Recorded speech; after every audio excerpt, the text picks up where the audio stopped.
ورحمة الله وبركاته. كم نجافة يا جرتو الحمد لله. الراس موان أجايبة سنين أوليتين دفه مالي جتون كيسانين أولو واستابي إتتنجيلي واستابي هندي جتودا دوران إنجلي فران وركساتوري أفان أورمو تيتي فتني اتفايدمو ودنديسان جتودا خانا جوان هدون مجمعتي ساتي فانو فيتي وان تكا وبتشو وان ما دبا أفانو فيتي زين ما فدي به hedduu waan nama gammachiisaati jechuudha. Kanaaf haala afaan oromootti irratti xiyyeeffatan isinitti agarsiisa. Jalqabamee osoo karaa barnootaa achiin dabarree warri haaraa dhuftan subscribe like godhaa isiniin ja'a warri immoo dura maatii keenya taatanii jirtanii viidiyoo yoo isinitti tolee like share godhaa isiniin ja'a. Jalqaba setting irratti dhooyna.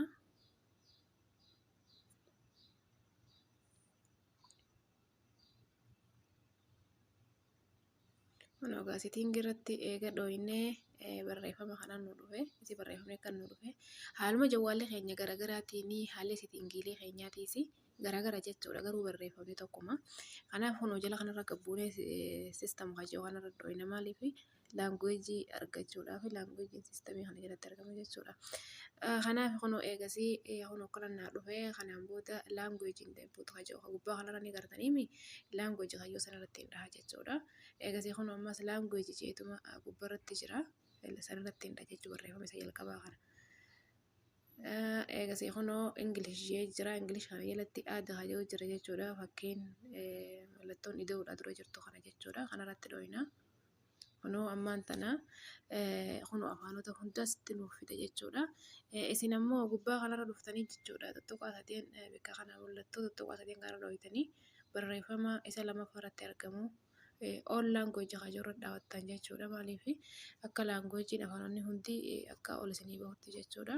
Ani amma kunoo akkanumatti barbaada afaan oromoo akkanattis afaan oromoo olooftanii argachuu dandeessan jechuudha yoo tarii afaan oromoo keessaa kan olooftanii dhabdan jechuuf isiniin jedhe tuttuqaa sadeen to'attanii all language hajoo dhaawwattaniif isiniin jedhe akkana olooftanii afaan oromoo argachuu dandeessan jechuudha. Kanaaf gaamii oloofnee afaan oromoo barbaanne irra kaawwannaa jechuudha. Kunoo akkuma isin agartan kana settingiileen jechuudha settingii yeroo seentanii settingiileen hundi jechuudha afaan oromootitti afaan oromootti jijjiiramee jira jechuudha. Afaan oromoo afaan ofii nama dhibu. Kanaaf jechuudha hedduu waan namatti tolaateen hedduu irraa gammadee isinis akkuma kiyyaa akka itti gammaddan abdiin qaba.